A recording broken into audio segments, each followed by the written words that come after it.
No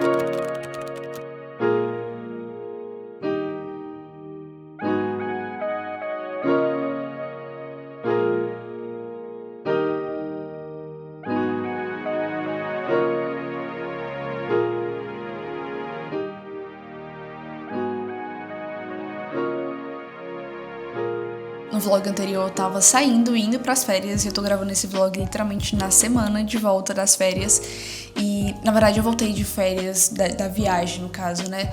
Na quarta-feira. Então eu tive 2 diazinhos aí meio que pra organizar as coisas antes de voltar, literalmente. E, assim, me ajudou muito. Então hoje, basicamente, eu amanheci o dia respondendo WhatsApp, respondendo e-mail, colocando as coisas aqui no Google Agenda. E esse é basicamente o meu ritual de toda manhã aqui no Psy Office. Eu chego 1 horinha antes, geralmente começo a atender mesmo às 9 horas. Então, geralmente eu chego aqui nas 8, às 8h15. Eu abro os prontuários dos atendimentos que eu vou ter no dia. Eu, às vezes, atualizo alguns prontuários que ficaram pendentes do dia anterior. Eu abro o meu Google Agenda, tipo, hoje é segunda-feira. Então, na segunda-feira, geralmente, eu abro o Google Agenda e eu vejo as atividades que eu tenho pra fazer ali ao longo da semana. Eu vou distribuindo aqui ao longo dos dias. E eu também começo o dia respondendo as minhas mensagens. Essa é uma coisa que eu, inclusive, tenho tentado estabelecer alguns processos mais otimizados aqui, gente, pra, tipo, responder mensagens. Porque, bom, basicamente sou eu e eu mesma para cuidar de todas as funções da empresa, e responder as mensagens é uma delas. E acabava que às vezes eu ficava o dia inteiro respondendo muita mensagem, às vezes tomava um tempo muito maior do que eu pretendia. Então algo que eu tenho feito aqui é estabelecer horários específicos do dia para estar respondendo meu WhatsApp. Obviamente, se for alguma emergência, eu respondo na hora, né? E também se eu não estiver atendendo. Mas geralmente eu separo um dia pela manhã, tipo no comecinho da manhã, depois do almoço e também no finzinho, além do expediente, pra eu estar conseguindo responder com mais atenção. Gente, quem é da comunidade já sabe o que é isso daqui, inclusive tem acesso ao modelo disso daqui, mas achei interessante também mostrar um pouquinho pra vocês, porque eu gosto de mostrar essa parte de organização de alguns processos aqui também no vlog. Hoje eu também comecei o dia realizando o cadastro de uma nova paciente, e eu sempre tenho uma espécie de passo a passo, digamos assim, pra realizar esse cadastro. Eu acho que foi um passo a passo que funciona muito bem pra mim em termos de organização e de otimização também dos processos. E eu queria compartilhar isso aqui com vocês. E é engraçado porque algumas coisas a gente vai aprendendo, digamos assim, ao longo da nossa experiência clínica, daí a gente vai montando novas coisas, mas esse formulário foi uma coisa que eu tive a sacada, a ideia de montar lá no comecinho da clínica, assim, agiliza muito meu tempo. E agiliza muito meu tempo porque eu lembro que, por exemplo, na clínica escola, a gente sabe que essa parte do cadastro, digamos assim, tipo, de informações sociodemográficas da pessoa, a gente pegava ali na hora da anamnese. E, assim, isso consumia um tempo muito grande da sessão, né? Que, assim, a sessão de anamnese, a sessão avaliativa, ela já é um pouco mais densa mesmo. E aí, quando a gente coloca essas coisas, tipo, de dados sociodemográficos na hora, eu acho que enche ainda mais. Então, acho que pensando em otimizar o tempo disso também. E, basicamente, depois que a gente acerta o horário, eu falo que eu vou enviar um formulário pedindo algumas informações que é para fins apenas de realizar o cadastro dessa pessoa. E nesse formulário tem algumas informações que eu acho muito pertinentes da gente pedir e ter cadastrado ali. E aí, com esse formulário salvo, eu coloco informações do tipo formulação de caso, em prontuário também. E eu acho uma boa, gente, porque como essas informações estão no Google Drive, você não precisa estar pedindo o seu paciente ali toda vida que você precisar de uma informação, seja, sei lá, data de nascimento, seja CPF, RG para você colocar em nota fiscal. Aí é nesse formulário também que eu peço o e-mail da pessoa, porque é nesse e-mail que vai a emissão das notas fiscais, né? A cópia das notas fiscais, no caso. E depois, com as informações que eu tenho nesse formulário, eu também coloco ali cadastro paciente no meu software de gestão.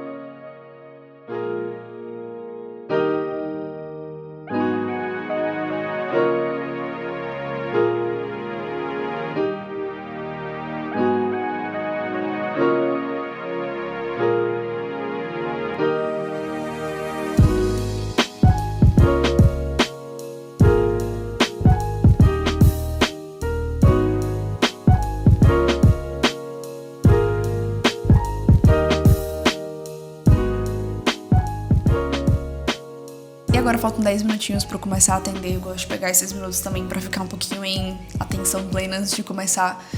Hoje é segunda-feira, eu teria, teoricamente, 5 atendimentos, mas um foi remarcado, então eu vou ter 4 atendimentos. 2 na parte da manhã e 2 na parte da tarde. Bora lá.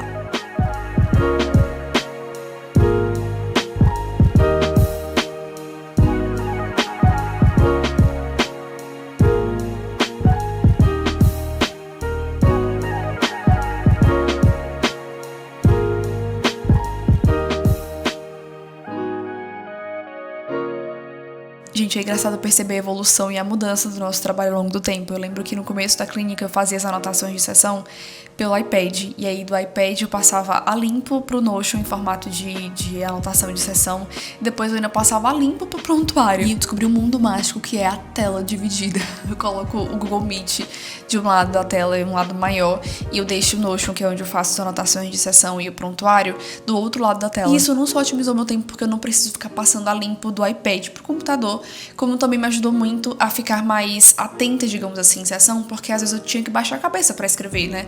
E aí também, não querendo baixar a cabeça, às vezes eu deixava de escrever coisas que eram importantes. Então, eu basicamente agora, tipo assim, anoto aqui no teclado e, tipo, do outro lado da tela, e isso não me desconcentra. Mas, claro, os pacientes não se incomodam com o barulho do teclado, gente. Primeiro que o barulho do teclado, tipo, é mínimo, esse teclado é muito silencioso. Segundo, que eu não passo a sessão inteira anotando. Terceiro, que eu não fico assim na tecla. Eu tô falando isso porque eu sei que tá numa onda e, tipo assim, pessoas falando coisas que psicólogos fazem e que incomodam as pessoas, e inclusive entra até beber água, né? Tempos difíceis para os psicólogos, gente. Eu acabei de sair do primeiro atendimento da manhã, e é por essas e outras que eu defendo a gente ter intervalos e pausas maiores entre os atendimentos, porque eu consigo ter esse tempinho pra estar preenchendo o prontuário, e as informações e as ideias estão mais fresquinhas na cabeça, e eu preciso disso. Eu falo assim brincando, mas eu sei que isso é algo muito pessoal, tá? Eu entendo também quem gosta de atender, tipo, em blocos seguidos, assim. Eu acho que é algo que você vai fazendo mesmo, você vai sentindo o que funciona melhor pra você enquanto profissional.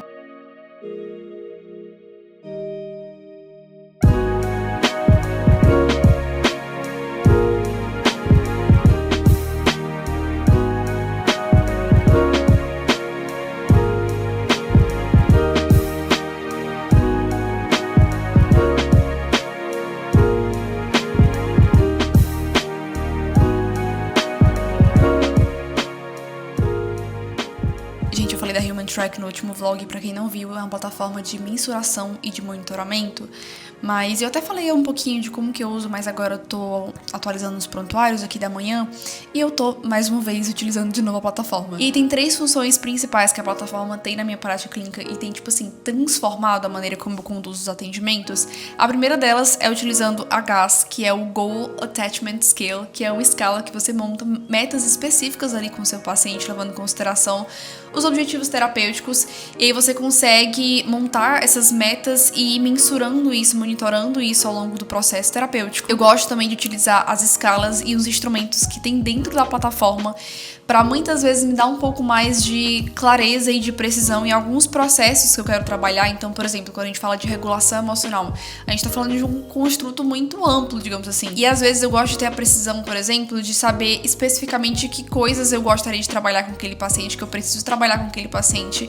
E a gente ter uma mensuração, uma escala de mensuração, enfim, um instrumento de mensuração nos ajuda a dar mais essa clareza, essa precisão mesmo. E aí, nesses casos, eu utilizo essas escalas de maneira mais pontual, mas eu também gosto de utilizar algumas escalas para ir medindo, digamos assim, a mudança e monitorando a mudança ao longo do processo terapêutico. Então, agora eu tô fazendo uma avaliação de autoeficácia, e aí vai ser uma escala que eu vou aplicar algumas vezes ao longo do processo com esse paciente, porque eu quero entender e ver ali como que tá sendo essa mudança dentro do processo terapêutico. E uma coisa que eu acho sensacional, gente, é a praticidade disso, porque eu procuro que a escala dentro da biblioteca de instrumento que eles têm, e o paciente tá cadastrado aqui, eu dou alguns cliques e já envio uma mensagem pro WhatsApp do paciente para lembrá-lo de responder a escala. E se for uma escala de recorrência, você consegue também cadastrar essa recorrência para estar lembrando o paciente em dias específicos. E ainda tem uma outra função, que é você pode montar aqui seus próprios instrumentos e até utilizar inteligência artificial para te ajudar a montar esses instrumentos. Talvez em coisas específicas que você queira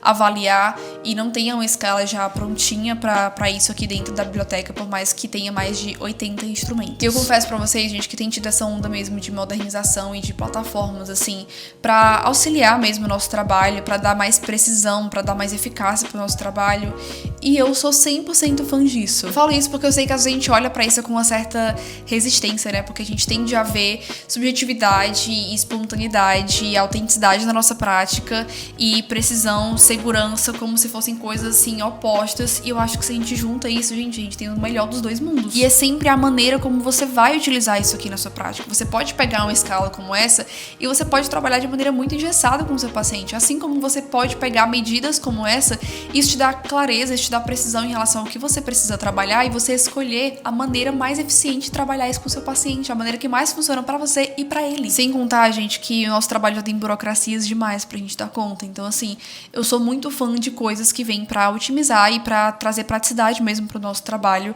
Porque, por exemplo, medidas e instrumentos eu já utilizava, mas era uma coisa que tomava muito mais tempo. E não só tomava muito mais tempo, como não era algo tão prático pra mim e pro meu paciente.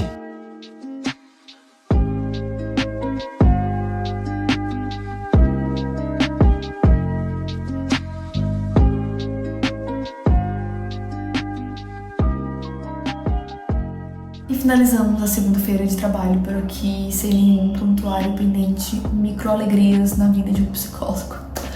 Mas agora vai ser o turno que é inteiramente dedicado pra mim, então eu vou pra academia, depois eu vou pro meu yoga, depois eu só chego, janto e eu tenho que dormir cedinho porque amanhã eu vou ter que ir pro yoga cedinho também. E de segunda-feira é dia de sair com meio mundo de coisa, gente.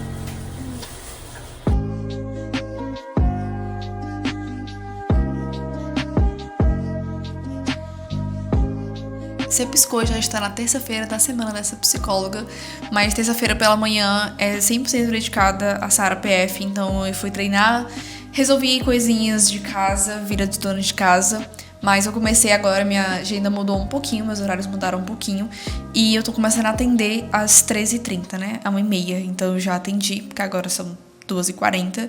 Vou já atender de novo e terça-feira é um dia mais puxado por aqui, porque eu termino de atender um pouco mais tarde, eu termino de atender às 9h30. Nesse meio tempo eu tive que cadastrar paciente novo, eu também tive uma reunião com um psiquiatra de um caso que eu tô atendendo pra você ver que o trabalho do psicólogo não é somente atender. Por mais que eu termine de atender muito tarde na terça-feira, eu tenho um gapzinho entre os atendimentos da tarde e os atendimentos da noite, então eu vou usar esse gapzinho pra eu conseguir estudar um pouquinho hoje. Inclusive eu recebo muitas perguntas nesse sentido de como que eu coloco estudos, como que eu organizo a minha rotina de estudos dentro da minha rotina de psicóloga clínica. Eu acho que tem duas principais coisas, gente, que mudou muito a maneira como eu lido com os meus estudos enquanto psicóloga. A primeira delas é entender que você não vai, enquanto psicóloga que precisa cuidar de uma clínica e das várias responsabilidades que a clínica traz, você não vai estudar da mesma maneira que você estudava quando você era uma estudante ali no ensino médio, quando você estava estudando pro Enem. Porque a gente sabe que a nossa rotina, a gente vive pra estudar nessa época, né? E daí a gente acha que a gente vai entrar no mercado de trabalho, a gente vai, enquanto profissional, estudar da mesma maneira. E quando eu falo estudar da mesma maneira, eu tanto digo em termos de intensidade, de frequência, digamos assim, como também de rotina de estudos, que é ter todos os dias um horário muito regrado pra conseguir fazer isso. Então, a primeira dica e talvez a principal dica que eu precisei colocar em prática pra de fato estabelecer uma rotina funcional de estudos pra mim é abrir mão do perfeccionismo. Então, assim, definitivamente eu não tenho como todos os dias reservar horas e horas do meu dia pra estar parando, sentando aqui na mesa do Psi-Office e começando a estudar. E bom, se você é um profissional psicólogo que você consegue fazer isso, meus parabéns e por favor compartilhe aqui as dicas. Ou talvez não, porque talvez nem você compartilhando eu conseguiria colocar em prática, porque a minha rotina é diferente e talvez as nossas rotinas sejam diferentes. Mas quando eu falo isso pra você, o que eu tô querendo dizer? Eu tive que mudar um pouco e flexibilizar um pouco também a maneira como eu estudo. Então, a gente tende a olhar pra estudo como sentar numa mesa e começar a estudar, mas pode ser estudo também um artigo que você lê, ou uma parte de um artigo que você lê, ali depois do seu almoço, ou ali no seu café da manhã. Eu e meu esposo, por exemplo, temos uma casa pra cuidar, então assim, tem muitos momentos da minha semana, ao longo da minha semana, que eu preciso, parar pra cortar verdura, sei lá, parar pra organizar alimentação, comida, fazer coisas de casa. E às vezes eu deixo um podcast rolando no fundo, às vezes eu deixo uma aula, um vídeo aula rolando no fundo enquanto eu tô fazendo ali alguma atividade. Eu antigamente, enquanto estudante, durante a graduação, eu literalmente tinha tempo pra parar por 1 hora ou talvez assim uns 40 minutos e ler um livro. Hoje em dia eu não tenho mais esse mesmo tempo. Significa então que eu preciso parar de ler, preciso parar de me atualizar? Não. Hoje eu coloco uma rotina, por exemplo, no meu café da manhã de ler algumas páginas. Eu demoro um pouco mais de tempo, foi até uma reflexão que eu fiz esses dias. Meu Deus, eu peguei um livro pra ler, acho que apareceu até no último vlog aqui, um livro de ACT pra ler. Eu acho que eu demorei assim 1 mês pra ler esse livro, ou até um pouquinho mais. Eu fico pensando, cara, antigamente eu lia esse livro aqui, sei lá, 1 semana. Mas a minha rotina mudou, as minhas funções e os meus atributos também mudaram. E eu acho que, inclusive, enquanto eu estava ali no contexto de estudante da graduação, eu estava fazendo aquilo justamente para chegar nesse contexto aqui hoje, que é de uma profissional formada e que também trabalha, e que também lida com outras funções da clínica. Então, se você sente que você tem dificuldade de estabelecer uma rotina ali de estudos, veja se às vezes não é um pouco de regrinhas rígidas demais e um perfeccionismo grande demais em relação a como estudar, o que estudar, em que momentos estudar. Tenta flexibilizar um pouco também as modalidades de estudo. Se você sempre estuda, sei lá, lendo um livro, se você sempre estuda vendo uma aula, eu acho que quanto mais você consegue variar os formatos de aprendizado, você ganha também mais criatividade, você ganha também mais liberdade para você entender como que você vai encaixar isso naquele dia. Então tem dias que eu consigo encaixar melhor um livro, já tem um outro dia ou em outro momento eu consigo encaixar um pouco melhor uma videoaula. E a segunda dica é que vai parecer contraditória, mas ao mesmo tempo não é você ter um momento ali da sua semana, digamos assim, intencionalmente voltado para estudo. Então, sim, é importante você flexibilizar e é importante você conseguir variar, porque vamos supor que você dedica 2 horas na sua semana para você estudar e talvez você precise de mais, talvez você precise estudar outras coisas, talvez você precise de um pouco mais de tempo, mas talvez você não tenha mais do que 2 horas para você conseguir dedicar, intencionalmente sentar na cadeira, sentar numa mesa e conseguir fazer aquilo. Então, assim, quando eu falo para você dedicar um momento ali da sua semana, da mesma maneira que você dedica um tempo pra você organizar o financeiro, pra você criar conteúdo, ou se você não dedica, talvez você precise dedicar esse tempo. Da mesma maneira que você coloca ali na sua agenda horário tal pra fazer tal coisa, tente colocar também, nem que seja, sei lá, 30, 40 minutos pra você conseguir estudar, você conseguir ser intencional com isso, tá? Você flexibilizar a maneira como você faz isso não significa dizer que você precisa deixar isso de lado, muito pelo contrário. A gente tá falando aqui de flexibilidade pra você conseguir ser intencional em fazer o que é importante pra você. Do nada a skin psicóloga aqui entrou, mas é isso. Eu vou atender agora e daí eu espero voltar aqui pra mostrar pra vocês um pouquinho do momento de estudos. E eu esqueci que também tem uma coisa que eu preciso fazer hoje, que é montar alguns roteiros aqui pro canal e também roteiros de aula lá pra comunidade. Claramente o meu planejamento do dia hoje ele não foi muito estratégico, né? A psicóloga também falhando.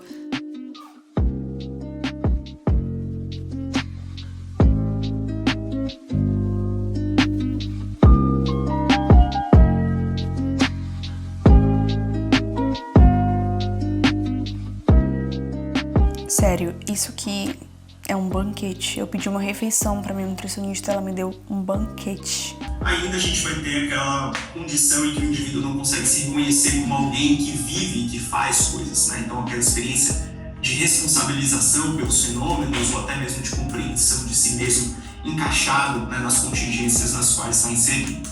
Então a primeira grande ajuda, né, que o Exaflex oferece para nós no trabalho clínico. Eu contei um pouquinho para vocês da minha organização de estudos em termos de horário, de rotina, mas acho que tem outros 2 tópicos importantes, que é como que eu escolho o que eu vou estudar, porque eu acho que isso também é uma outra confusão, porque a gente tem muita coisa para se atualizar, muita coisa para estudar, para dar conta, e também como que eu estudo em termos de técnica de estudo, digamos assim.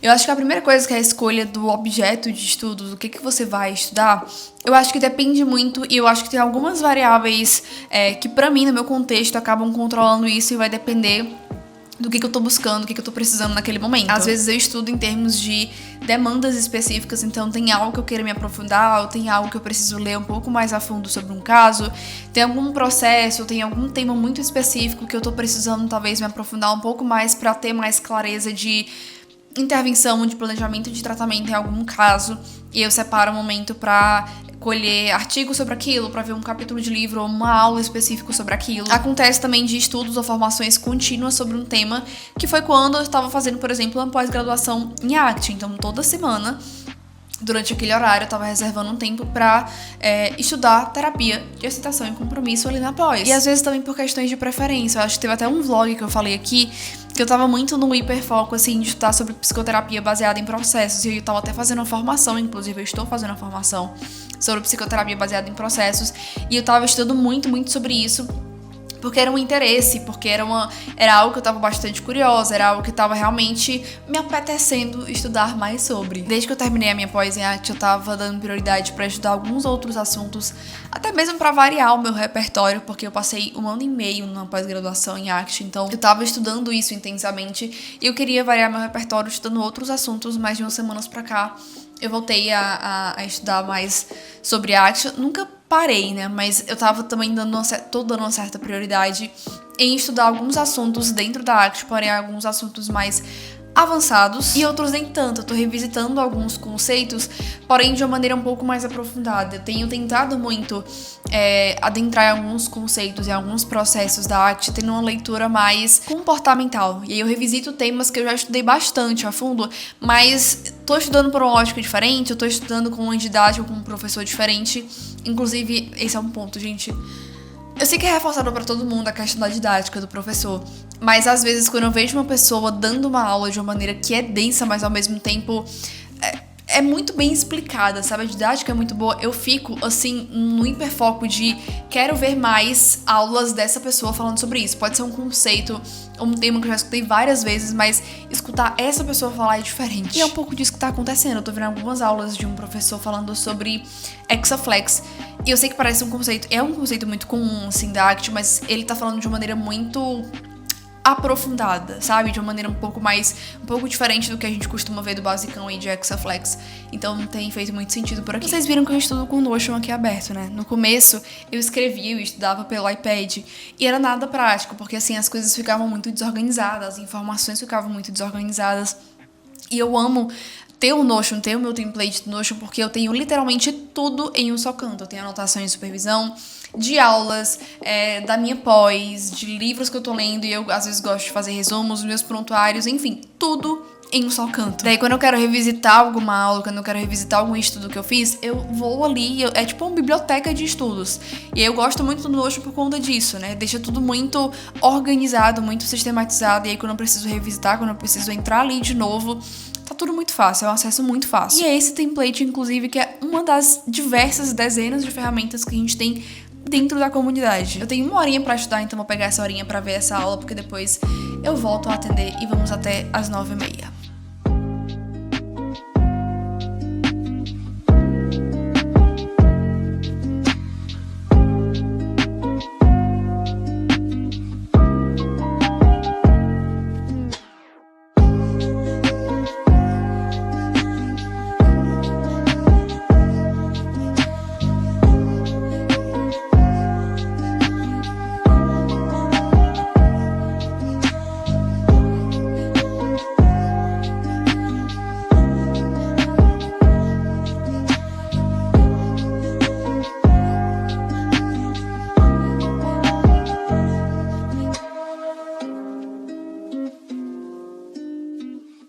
Gente, eu amo que eu me programei pra aparecer aqui pleníssima, mas eu vou mostrar a realidade também, tá? Não tá fácil pro home office. Eu sempre falo dos bônus aqui do home office, de ser psicólogo online, mas também tem esse lado aqui. Apesar de que eu acho que não é só o lado do home office, se eu trabalhasse também, acho que fora de casa, em um escritório, eu também estaria passível de passar pela mesma coisa. Mas felizmente eu já estou formada, já estou calejada, porque meu vizinho já está em reforma aparentemente há 2 anos, então eu já tenho um kit de preparação para momentos como esse, que é cancelamento de ruído do AirPods Pro 2, que inclusive eu comprei justamente quando começou a reforma aqui em cima, porque eu sou muito sensível a barulho, me desconcentra muito, então eu precisava de um fone com um bom cancelamento de ruído, pra mim no caso, né? Ele não vai cancelar necessariamente o ruído que tá pra pessoa do outro lado, mas ele cancela o ruído pra mim. Eu não escuto quase nada, principalmente quando tem música ou quando tem som aqui no fone. É bizarro, gente. E o cancelamento de ruído do Zoom. Eu lembro que no último vlog eu falei que eu utilizava o Zoom, né, pago, pros encontros da comunidade, pra gravação dos encontros. E eu acho que até me indicaram outras plataformas, mas tem algo que me faz assinar o Zoom também, que é o cancelamento de ruído que tem lá, que também é bizarro. Sempre que tá a barulheira, assim, eu coloco o cancelamento de ruído do som no alto. Eu sempre pergunto pros meus pacientes se tá dando pra ouvir, se tem algum incômodo no fundo, e eles falam que, tipo, não escutam nada. E já teve caso de, tipo assim, barulho de furadeira, 1 hora sem parar, e eles não escutavam nada. Então esse é o combo que eu utilizo em dias como esse, e muita regulação emocional, porque me irrita muito, mesmo sabendo que eu não tô escutando muita coisa, meus pacientes não estão escutando muita coisa. me irrita muito. Mas é isso, não é uma coisa que está sob meu controle, então paciência, seguiremos aqui o dia. Eu vou começar a atender já, são 8h30, eu começo a atender às 9h, então você já sabe que esses 30 minutinhos é pra organizar os prontuários do dia.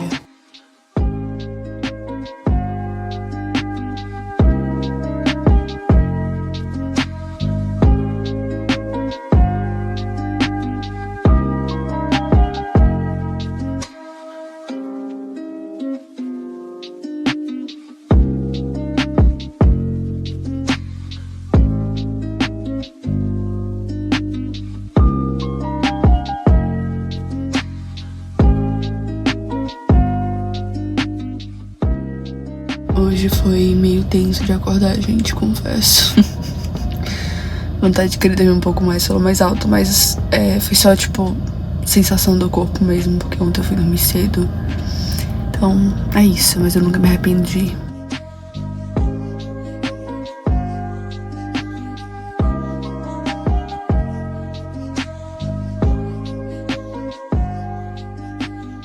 Gente, desde ontem foi só ladeira abaixo, como vocês podem ouvir.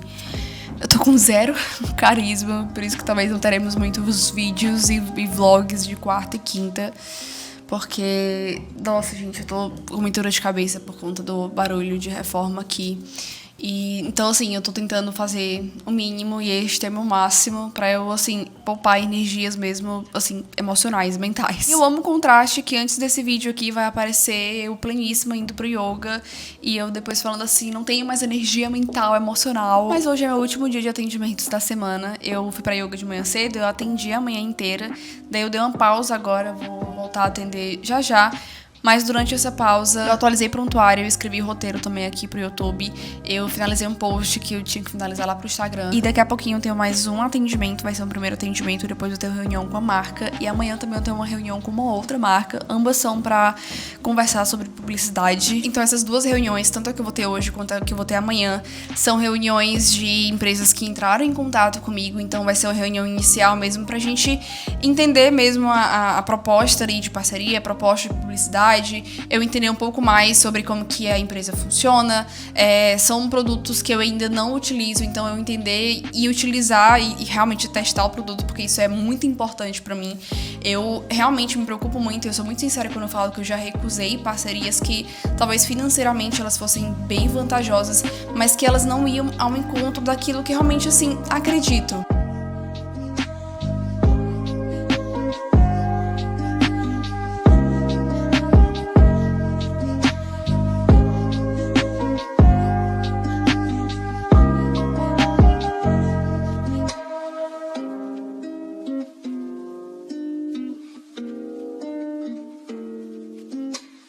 Finalizamos o último dia de atendimentos da semana dessa psicóloga. Tive reunião e agora eu vou enviar o contrato terapêutico do primeiro atendimento que eu fiz e fazer meu treino, gente. Nossa, eu tô com a cabeça grossa hoje, hein? Acho que juntou, tipo, um final de semana com a barulheira que tá de reforma aqui.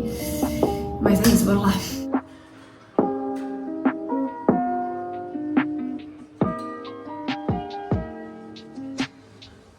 Começaremos essa sexta com mais um encontro da comunidade. No último vlog eu mostrei muito dos bastidores do encontro da comunidade. Hoje a gente resolveu fazer pela manhã, pra variar um pouquinho o horário e, enfim, outras pessoas que geralmente não conseguem aparecer à tarde conseguirem participar. E, gente, tô gravando esse vídeo super rápido porque falta literalmente 1 minuto, mas eu cheguei 1 horinha aqui antes no escritório e eu tô, tipo, um pouco assustada com o tanto de coisa que eu fiz durante essa 1 hora, o tanto de mensagem que eu respondi.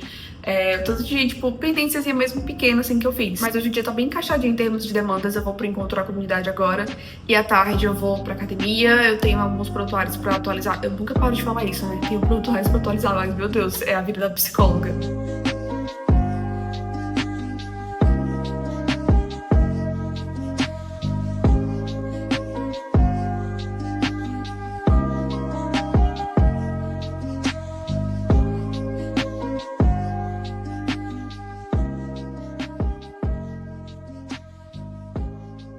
Mas, de novo, existem nuances. Talvez, assim, essa é uma direção que a gente quer seguir, mas talvez antes disso eu tenha, cara, conseguir pagar minhas contas. Talvez antes disso eu tenha, cara, conseguir investir em coisas importantes no meu trabalho. Conseguir investir, sei lá, no meu consultório presencial que eu preciso pagar. Conseguir investir numa supervisão, pra mim, é muito importante. Então, assim, Eu acho que o funciona pra quê, ele também precisa estar, tipo, momento a momento a gente mudando. Talvez agora no início sua prioridade seja uma, e talvez daqui a um ano, quando você já conseguir outras estratégias, isso vai mudando. Mas eu acho que a gente não pode esquecer de lembrar disso mesmo. Vamos olhar também aqui pro seu contexto de agora, porque talvez as suas prioridades elas sejam diferentes. Inclusive as suas prioridades levando em consideração a pessoa psicóloga que você assiste lá, tipo, no Instagram, que atende, que tem uma clínica, que tem mentoria, não sei das quantas, talvez suas prioridades também agora sejam diferentes, suas necessidades agora também sejam diferentes. Então, assim, eu acho que a gente ganha tão mais e a gente consegue viver tão mais e aprender tão mais quando a gente tá nessa posição muito horizontal, tipo, um do lado da outra, tipo, deixa eu compartilhar minha experiência com você, pra você ver se faz sentido aqui pra você, deixa eu compartilhar como é que funciona pra mim nesse momento agora, que tô nesse contexto, pra você ver se você consegue aplicar isso no seu contexto, muito mais do que isso aqui é a regra e simplesmente vá, aplique aí do jeito que você, enfim, conseguir. Eu sinto que as coisas não funcionam assim. Talvez uma teoria muito bonita e romantizada que a gente vê pelo Instagram, mas eu acho que não é realidade, né?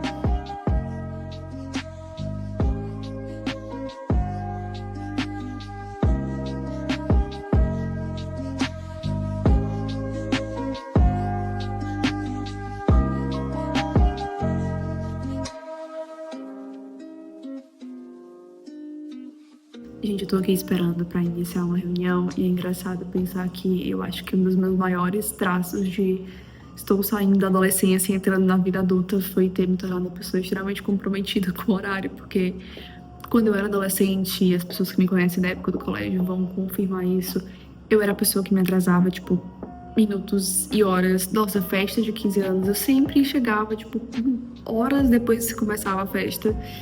E eu não sei mais ou menos em que etapa, assim, na transição pra vida adulta, eu me tornei essa pessoa que eu abomino, simplesmente abomino chegar atrasada. Eu vou mover mundos e fundos pra chegar, tipo, no horário. Hoje, inclusive, aconteceu isso porque eu fui treinar depois de almoçar, depois do encontro, depois de almoçar eu fui treinar. E aí eu vi que, tipo assim, o horário não ia bater, porque eu ia ter que chegar em casa, ia ter que lanchar, e eu ia ter que dar a reunião, e eu queria, obviamente, chegar no horário. E eu acabei pulando o cardio pra chegar no horário, tipo, se atrasaram.